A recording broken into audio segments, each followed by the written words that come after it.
Malampuson nga napahigayon sa Naval Forces Eastern Mindanao pinaagi sa Joint Task Force Sinaya ang Maritime Interagency Exercise sa Governor Generoso, Davao Oriental kagahapong adlawa Mayo 29.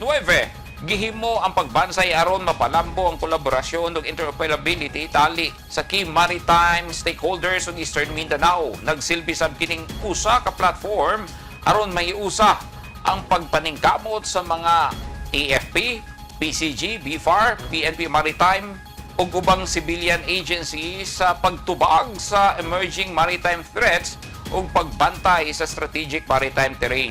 Tumong niini nga masukod ug ma-validate ang Joint Task Force Sinaya External Security Operation Plan kun OPLAN panaghiusang kusog i-evaluate ang kaandam ug integration sa misalmot nga mga unit ug mapalig-on ang whole of government maritime security cooperation sa tibuok rehiyon.